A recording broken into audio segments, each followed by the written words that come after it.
Good morning to all who have registered.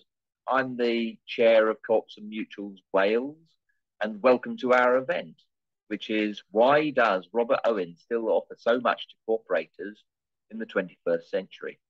This is an event in two halves, and the first half will be a lecture by Chris Williams, and then there will be an opportunity for Q&A straight after that.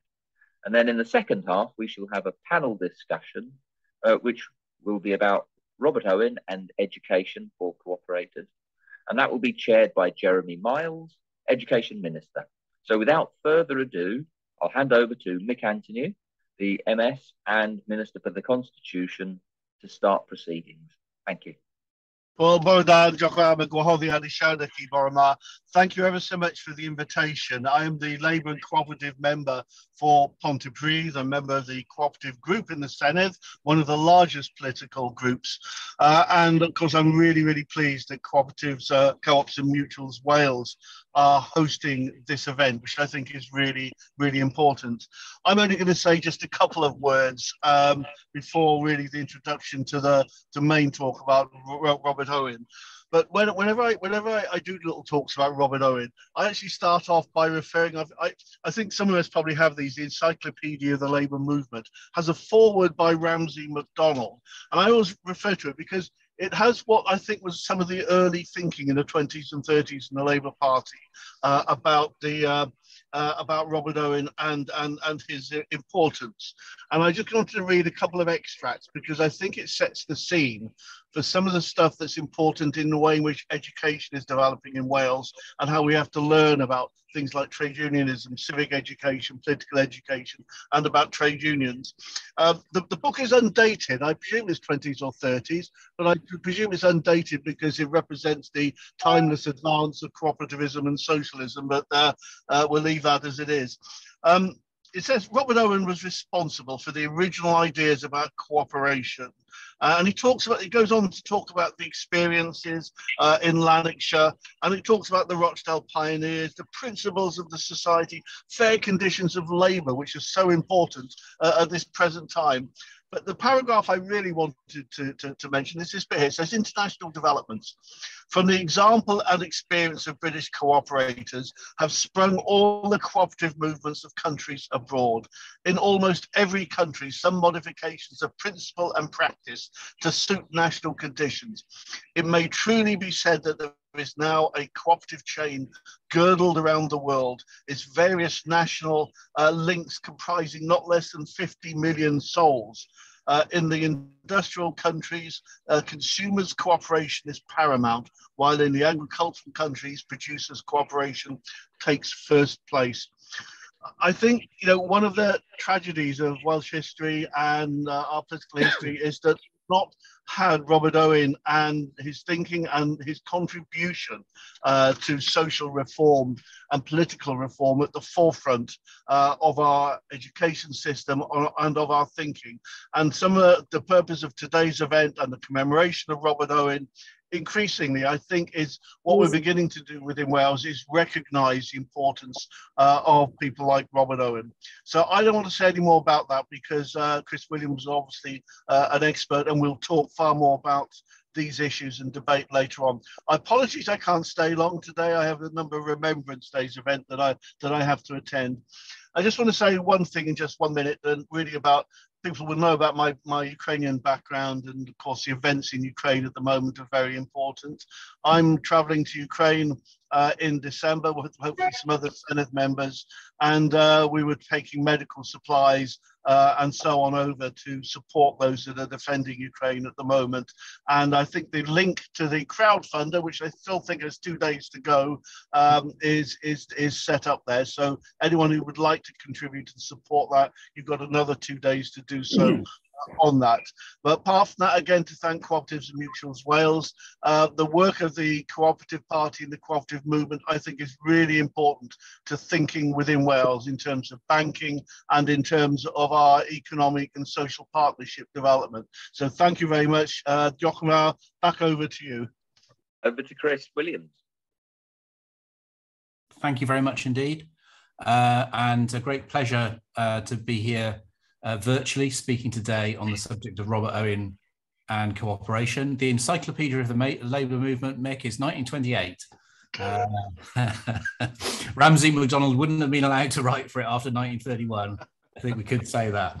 Anyway, Robert Owen. Robert Owen, as I'm sure most of you will know, was born into humble circumstances in Newtown, Montgomeryshire in 1771. Leaving home aged 10, he began working in the drapery trade in London, Stamford, Lincolnshire, and Manchester. By the time he was 21, he was managing a large cotton mill. By the age of 25, he was running his own company. In 1800, he took over the management of the New Lanark mills in Scotland, and over a period of 20 odd years, transformed them into one of the most enlightened and successful industrial enterprises in Europe. The attention and fame that Owen garnered at New Lanark gave him the profile to spread his increasingly radical ideas about human nature, society, and social change, both in the United Kingdom and through his foundation of the community of New Harmony, Indiana, in the United States. After returning to Britain at the beginning of the 1830s, Owen spent the next 15 years in a flurry of activity involved with the trade union movement, various community experiments, including Queenwood in Hampshire, and with what became known as the Owenite movement, which had its own buildings, newspapers, and branches across the country. Although that movement eventually faded, Owen himself remained active until his death, also in Newtown in 1858. Assessing Owen's importance in the British context, Friedrich Engels wrote in 1882 that every social movement, every real advance on behalf of the workers, links itself on to the name of Robert Owen.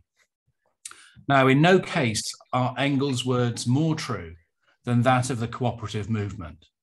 Owen is commonly regarded as the father of British cooperation, a status that was endorsed by the movement's pioneers, historians, and custodians.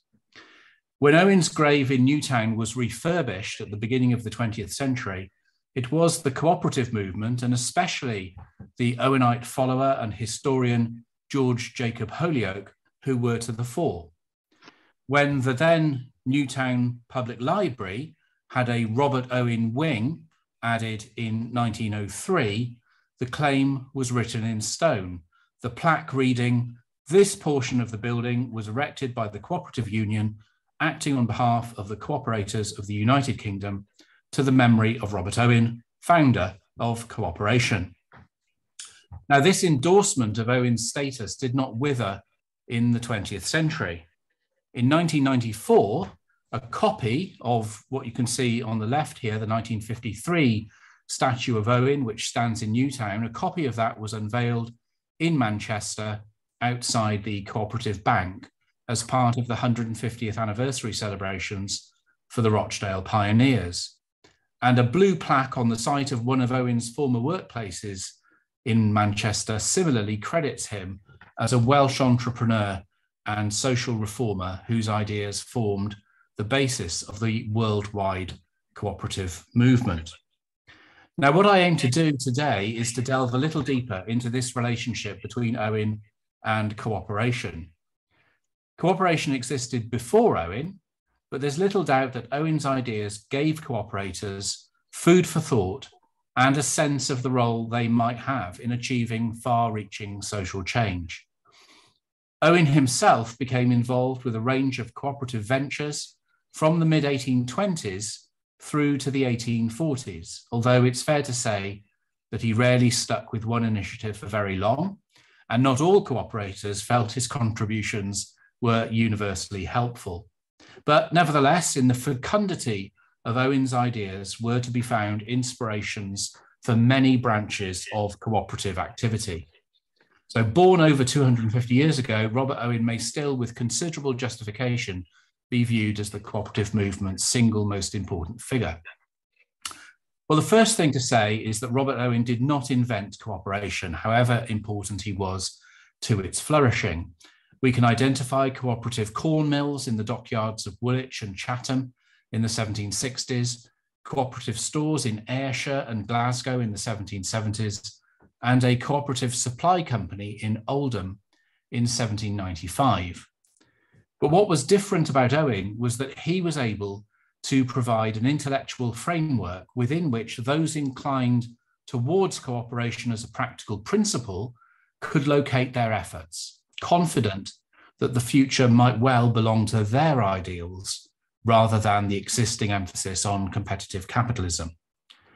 So what was Owen's intellectual contribution to cooperation?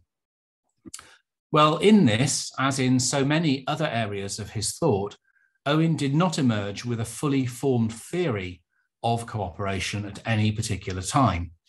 Rather, his ideas on cooperation developed over a number of years as he transitioned from the benevolent and philanthropic mill owner of New Lanark in the first 2 decades of the 19th century to the socialist visionary of the rest of his life. The seeds of his thinking can be spotted in the earlier period, as he struggled to reject the conventional imperatives of contemporary political economy in working towards a new and radical understanding of the possibilities of human development. In a new view of society, he developed his argument that human happiness can only be attained by conduct that must promote the happiness of the community. And in appealing to the powerful to realize their mission, he stated that it will be the essence of wisdom in the privileged class to cooperate sincerely and cordially with those who desire not to touch one iota of the supposed advantages which they possess, and whose first and last wish is to increase the particular happiness of those classes, as well as the general happiness of society. So here, cooperation was simply an attitude, an approach that, if adopted, would assist in resolving the problems that societies faced. But over a period of just 3 or 4 years, Owen moved towards a more explicitly socialist imagination of the future. In his address on the opening of the Institution for the Formation of Character at New Lanark on New Year's Day 1816, he stated as a principle that any community may be arranged as not only to withdraw vice, poverty, and in a great degree misery from the world, but also to place every individual under circumstances in which he shall enjoy more permanent happiness than can be given to any individual under the principles which have hitherto regulated society. Well, within 18 months of the opening of the New Lanark School, Owen was organising and publicising meetings for the further elaboration of his schemes. And these meetings, which took place at the City of London Tavern in August 1817, are conventionally held to mark the shift from Owen as enlightened industrialist to Owen the utopian socialist. Central to Owen's recommendations was the creation of agricultural and manufacturing villages, or what he also called villages of unity and mutual cooperation, of between 500 and 1,500 people that would function along cooperative principles. Recognizing that divides of class, sect, and party were near insurmountable obstacles, at least in the short term, to the creation of harmonious communities, Owen devised a scheme whereby such villages would bring together those of common outlook, envisaging that adherents would sign up for the combination that was most appropriate to their political and religious outlooks. This was quite elaborate. This is just one page of that scheme. Well, Owen's plans generated considerable controversy. London radicals feared a paternalistic plot to turn the country into a nationwide system of workhouses, and William Cobbett derided Owen's communities as parallelograms of paupers. Furthermore, Owen failed to get the support of the ruling classes for his schemes, but he continued to press for their establishment, in parallel developing a more thoroughgoing critique of the competitive ethos of capitalism. In his 1820 report to the County of Lanark, he argued strongly against what he termed the principle of individual interest, from which he suggested had arisen all the divisions of mankind and all the crimes and misery with which the human race have been hitherto afflicted. If there be one closet doctrine more contrary to truth than another, it is the notion that individual interest is a more advantageous principle on which to found the social system for the benefit of all or of any than the principle of union and cooperation. Now, if we step back from the specifics of Owen's writings, I think we can say four things about the contribution his ideas made to the intellectual environment within which British cooperation was to thrive. First, as Stephen Yeo has noted, New Lanark, though a capitalist enterprise, stood out in its own day as a different, essentially cooperative way of organising human communities. Yeo writes, the things and relations made in New Lanark included cotton, recreation, landscape, productivity, poor relief, child nurseries, neighbourhood self-government and learning, financed from the takings of a community shop. So Owen's credentials for enabling a new appreciation of the possibilities of social change were strong. Second, he and others, such as William Hodgkin and William Thompson, argued strongly that labour was the source of value. This meant that cooperators could feel confident that a future might be envisaged that did not rely on the leadership of industrial capitalists or aristocratic landlords, but that was instead theirs to create. Third, Owen emphasised the moral superiority of cooperation as a mode of production. And it was the essentially ethical appeal of cooperation that often sustained individual cooperators through the many ups and downs of their ventures and their communities. Cooperation became a way of life as much as a particular set of commercial or productive practices. This is exemplified by the speech of Thomas Hurst of Huddersfield at the 1832 Cooperative Congress in London, where Hurst represented the idea of cooperation as a superior alternative to capitalism in vivid terms. I have on my back, he said, a cooperative shirt, and here's a cooperative coat, and here's a cooperative waistcoat, in brackets, loud laughter. All my friends have cooperative clothes, and for my own part, I would sooner go without clothes at all than be clothed in any other way. So strong an advocate am I for cooperation. Well, finally, the looseness of Owen's thought in this, as in so many other areas, allowed for enormous variation of approach, scale, and motivation. And it was this flexibility that meant that cooperation in Britain could move in due course from a focus on creating an alternative space for living in cooperative communities to one that prioritised cooperation as a mode of behaviour within an increasingly advanced industrial capitalist society.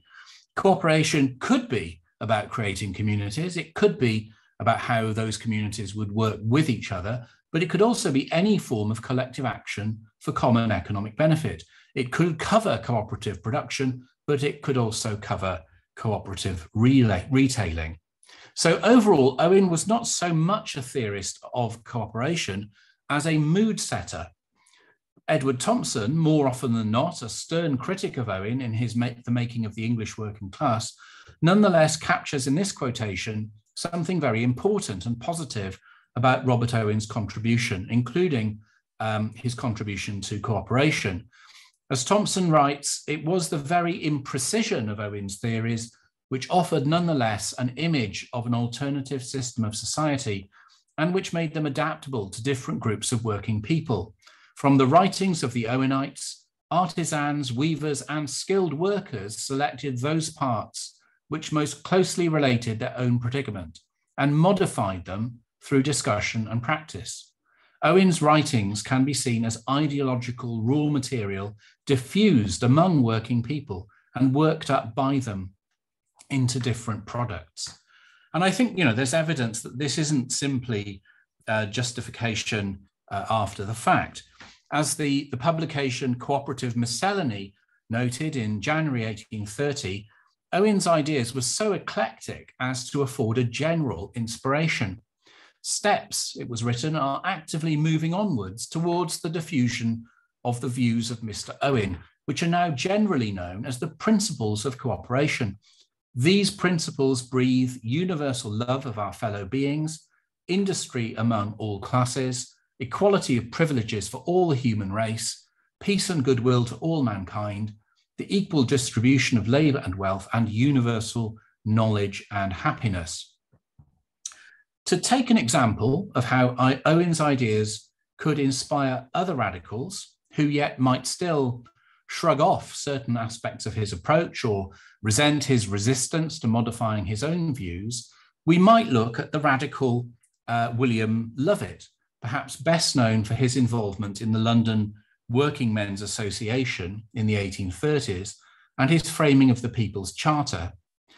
Lovett, states Joel Weiner in his biography, was inspired by the economy of cooperation, an intellectual approach that brought together the views of a range of thinkers, including William Thompson, George Moody, John Gray, John Francis Bray, John Minter Morgan, Abraham Combe, and Owen himself. Lovett, for many years, was an enthusiastic supporter of the idea of creating cooperative villages, albeit in a form somewhat at variance with Owen's own proposals, in that Lovett preferred democratic self-government. Lovett was increasingly drawn to the economic theory of cooperation, and having moved from his native Cornwall to London, attended lectures by Thomas Hodgkin delivered at the London Mechanics Institute, in which Hodgkin asserted the labour theory of value. And subsequently then, Lovett was at the heart of many cooperative ventures in the capital in the 1820s and 1830s. So he was involved, he was a member of the London Cooperative Society, which was founded in 1824, which began running social breakfasts from 1825, monthly gatherings on a Sunday when people would attend and discuss the advantages of cooperation as a system. Robert Owen later addressed these meetings. In 1827, that society established the first London Cooperative Trading Association, which had premises in Greville Street in Clerkenwell, which aimed to restore the whole produce of labour to the labourer, and William Lovett was appointed shopkeeper. The Trading Association bought goods from weavers, artisans, other working men, and sold them cheaply to its members. By 1829, the British Association for the Promotion of Cooperative Knowledge was established. Lovett became secretary of this in 1831. He had to coordinate the activities of more than 200 corresponding organisations. He had to manage the association's bazaar, where substantial quantities of goods were exchanged. And then in 1832, William Lovett organised the Third Cooperative Congress in London. And it was at this Congress that Lovett supported the proposal by William Thompson of Cork to establish an incipient community.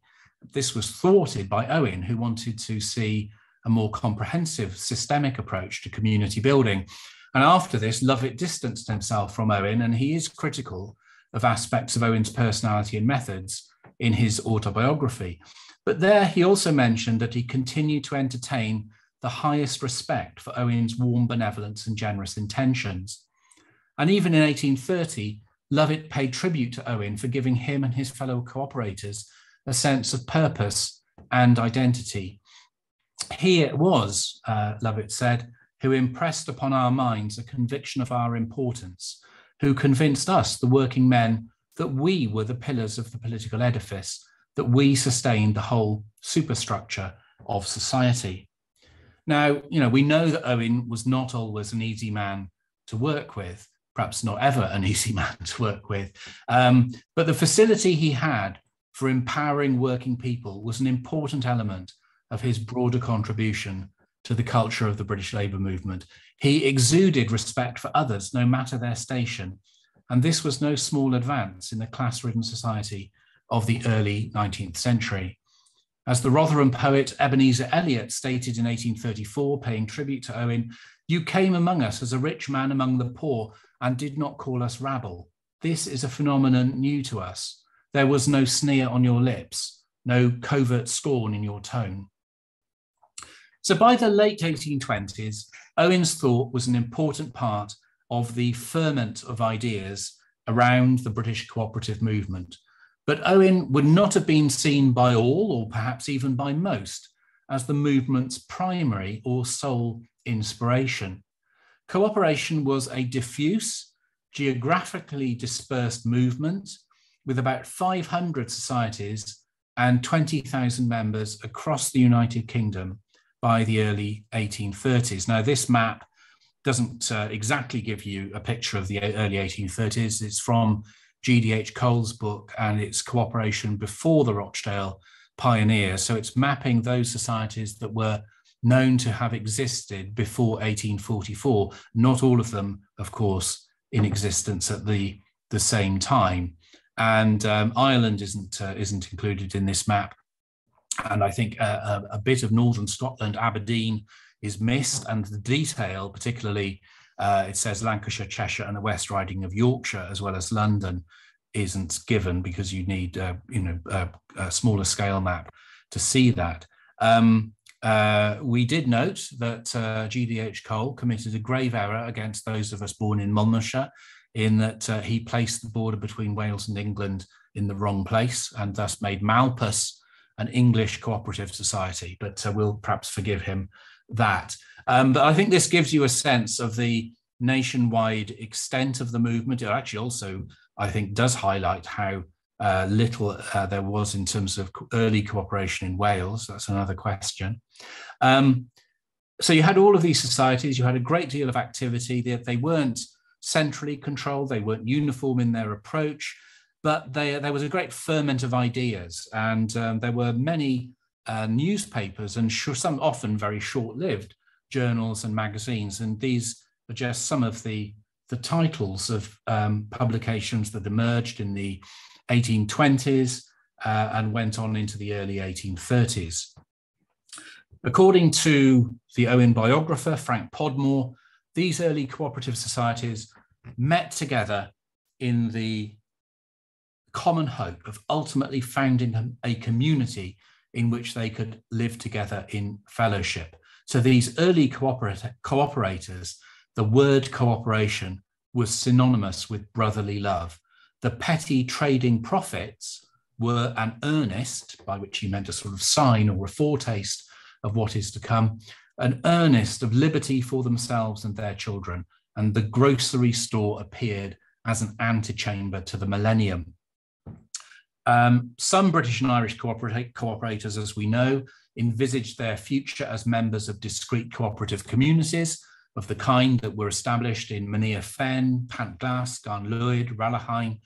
But for most, cooperation was a method and an approach that could be adopted as part of their existing everyday lives.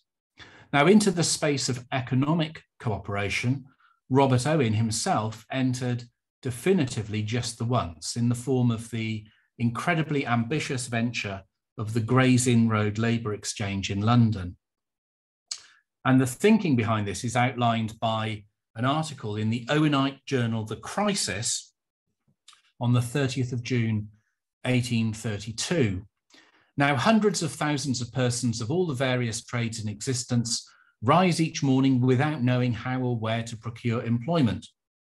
They can each produce more than they have occasion for themselves, and they are each in want of each other's surplus produce, the tailor being in want of shoes, the tin man in need of clothes, etc., etc. The usual course has been to convert their stock into money by disposing of it to a moneylender or middleman, and then exchanging this money for the articles they may require, either with the producer or most generally to another middleman, thus being entirely dependent on the middleman, who always obtains a profit by retaining a part of the produce for himself. Now, there is no necessity for this middleman. Producers can do without him. They merely want to come in contact with each other, and they can exchange their respective produce to their mutual advantage. They have only to fix upon a place where all their surplus produce can be deposited to be exchanged for produce of a similar value. This system should embrace all the various species of manufacture, so that there should be no necessity to have recourse to any but their own market for anything they may require. So the idea of a labour exchange at this time was predicated on the assumption that workers deserved to reap the entire rewards of their labour without the intervention of middlemen such as masters, wholesalers, vendors, and other intermediaries. Instead, a labour exchange would offer a facility whereby goods would be valued by the labour that had gone into them, and they could be exchanged for other goods, bypassing entirely the capitalist market system. So it's a kind of sophisticated barter system, a system of labour notes, a kind of alternative currency, was introduced whereby craftsmen could exchange their goods for a labour note, which could then be retained until it was needed to purchase another item. Now, this system appealed greatly to artisans, including carpenters, cabinet makers, shoemakers, people who were largely in control of what they produced and who needed relatively little capital or machinery in order to produce goods for exchange. Mr. B. Warden of Little Chesterfield Street, Marylebone, in a letter published in the Poor Man's Guardian in March 1832, captured the ambition of this movement well. "I hope," he wrote, "a mighty revolution will soon take place in the moral and physical condition of the only useful classes in society by the universal establishment of labour exchanges in which the producers will have money of their own in the shape of labour notes. If the working classes have a grain of sense, they will look to this subject. They will then in reality work for themselves. In the labour exchange, no profit can be made on the labour of the journeyman. Here, no competition can enter. Let the gardener, the agriculturist, and the butcher begin to unite with their fellow workmen in forming cooperative employment societies. Let them exchange rather than sell the produce of labour, and then the haughty aristocrat will soon be obliged to feel that those who are idle are indeed the most dependent and useless class in the community." So the great national equitable labour exchange was launched in September 1832, located in a building on Gray's Inn Road, London, where Owen's own Institution of the Industrious Classes for Removing Ignorance and Poverty by Educational and Beneficial Employment, a very long title, that's where his own institution had been founded the previous December. The premises had been a horse and carriage repository, and the buildings were arranged around a central courtyard with an open gallery on the first story. There was a large assembly room in the classical style with an embossed ceiling and gold ornamentation. Owen added a platform and organ to complete the arrangements for festival nights when 500 or 600 people attended for lectures and for balls. Goods were brought in and they were valued by a committee according to the number of labour hours judged necessary for their making, plus the cost of raw materials. The standard evaluation was taken to be 6pence an hour, based on an average worker's wage of 5 shillings for a 10-hour day. A small commission was charged on each article deposited and an entrance fee on joining the exchange. Now, the exchange attracted a great deal of attention. I'll just show you a picture of one of the labour notes. Crowds thronged the halls. For a time, the handsomely produced labour notes, you can see here, were accepted as currency by local tradesmen.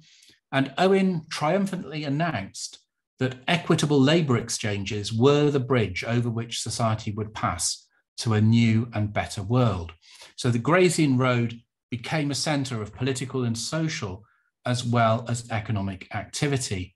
And there was ambition to extend this system beyond London. There was a report in the crisis taken from the proceedings of the Co-operative Congress at Liverpool, where a Mr. Carson observed that at Lamborough Green, which I'm not actually been able to find where that is, it doesn't seem to show up on any maps these days, but at Lamborough Green, a place so noted for vice and immorality that it was hardly safe for a respectable man or woman to go there at any time, one of these societies had been established. And within 2 or 3 months, they had a well-stocked shop, a school and reading rooms. And instead of going to the public house at night to fight and drink, they went to the reading room. And as they got power, acquired the knowledge which enabled them to use it properly. There were now not fewer than 700 societies of this nature throughout the country, and they were daily increasing. Cooperative societies were formed to redeem working men from a state little better than slavery. The only difference between the masters and men was capital, and the men having the knowledge and the means had now found out that they could produce capital. The workmen were now creating wealth for themselves and the means of exchanging it. Goods were now being brought to the Labour Exchange in London in wagon loads. Upwards of 250 shops had already bills in the window saying equitable exchange notes taken here, and even the bills at some of the playhouses had at the bottom of them this notice: Mr. Owen's notes received here. So for a while, the Grand National Labour Exchange was a tremendous success. The weaknesses, of course, were that the movement was really limited to handicraftsmen who produced their goods in small workshops and who didn't need large and expensive items of equipment. So there were, it was a good place for tailors, shoemakers, carpenters, cabinet makers, chair makers, hatters, brush makers, glaziers, but their capacity to supply the entirety of each other's needs was very limited, because without textiles from the factories, without food from the farms, the labour exchanges could not become self-sufficient, and food and raw materials remained largely outside the system. The second problem was that the labour notes remained tied to current market values. So the system of valuing goods deposited in the exchanges caused a good deal of discussion and some dissatisfaction. Theoretically, the labour note was a device for exchanging goods with reference to the amount of labour in each. But the definition of a labour hour was taken to be an hour's work at the standard rate, and adjustments were made for workers whose standard rate was higher. So this really meant that labour notes were not an independent currency, but only a translation into labour time of values determined by the competitive economy, which Owenites, of course, rejected. There were also difficulties in assessing the value of raw materials, and the practice of exchanging cash for notes made it impossible for the system to be insulated from external pressures. The total of deposits exceeded the exchanges or withdrawals, so there must have been a stock of goods left in the labour exchange, and it may have been that it became something of a dumping ground for unsaleable items. And it was also claimed that members' wives objected to shopping at just one store and to having their choice of goods restricted and monitored. According to William Lovett, whether it was their love of shopping or their dislike that their husband should be made acquainted with the exact extent of their dealings which were booked against them, I know not, but certain it was that they often left the unadulterated and genuine article in search of that which was often questionable. But before the demise of the equitable labour exchanges in London, and there was one in Birmingham established in 1834, they had become closely associated with the trade union movement. The United Trades Association had been established in March 1833 to coordinate the efforts of working men who wished to use the exchange. So the trade societies were drawn into the sort of orbit of Owenite activity. So the labour exchanges broadened Owen's horizons, but they also put him directly in contact with the London labour movement, which was a very different beast than the factory workers that he'd become used to in New Lanark. And so Owen's ambitions now shifted. By October 1833, he was calling the labour exchanges a drop in the bucket in contrast to the reforming and self-improving capacity of the working classes, and advocating what he called a national moral union of the productive classes. He increasingly became involved with the Grand National Consolidated Trades Union as that movement reached its climax in 1834. Now, after the failure of the GNCTU, and with his attention increasingly focused on establishing a cooperative community at Queenwood in Hampshire, Owen largely moved away from the wider producer and consumer cooperative movements.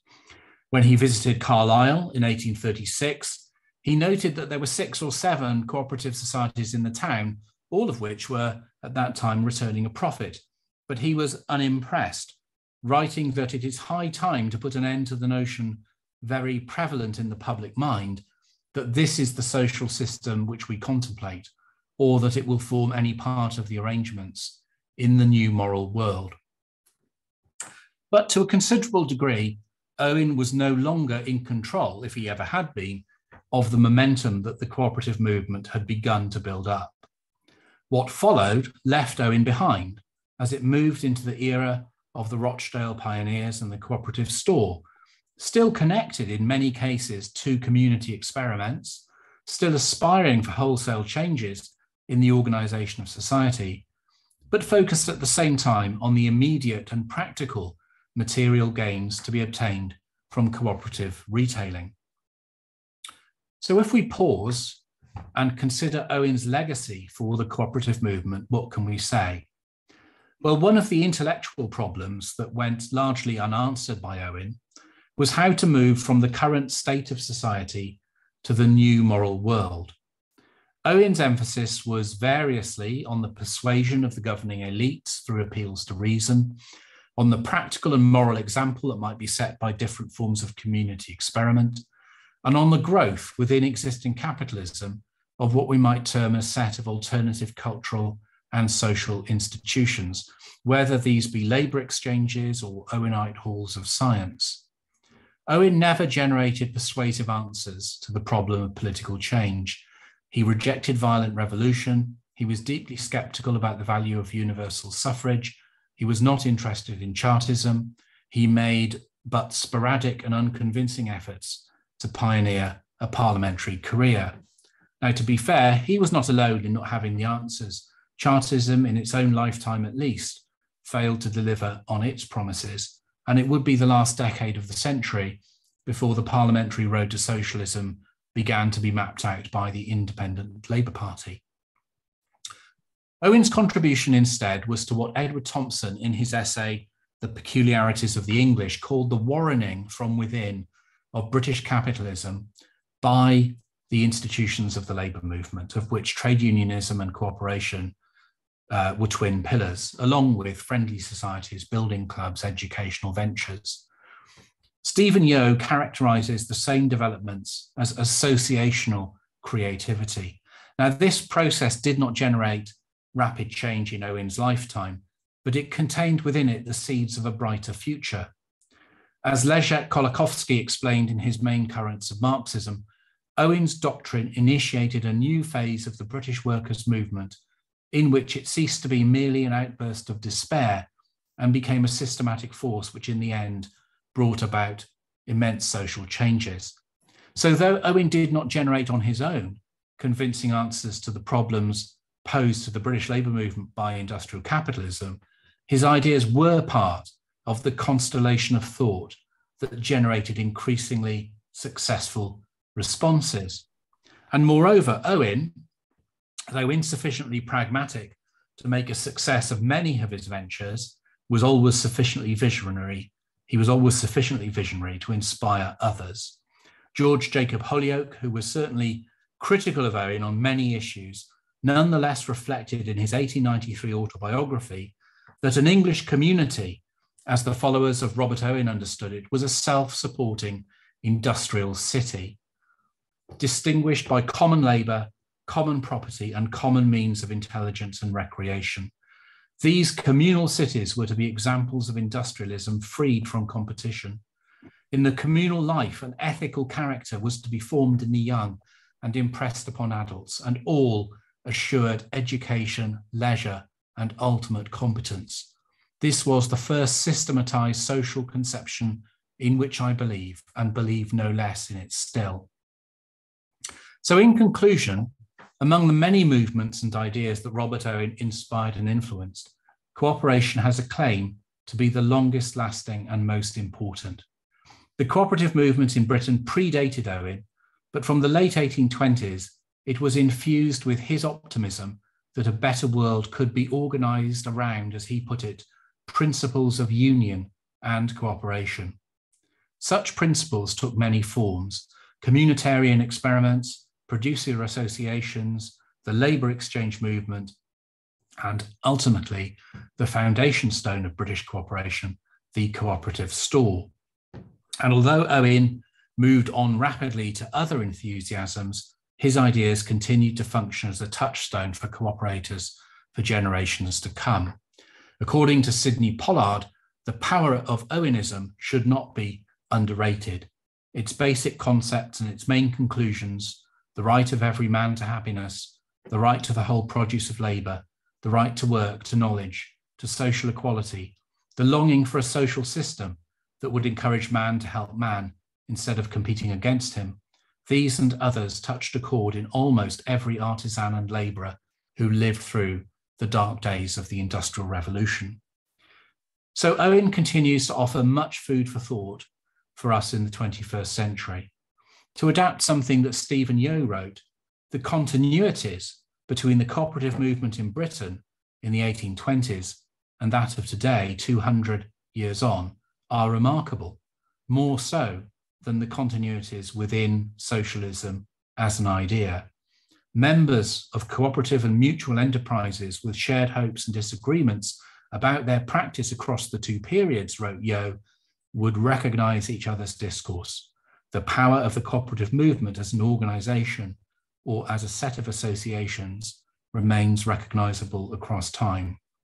And that is why the inspirational example of Robert Owen remains so powerful, even a quarter of a millennium after his birth. Thank you very much.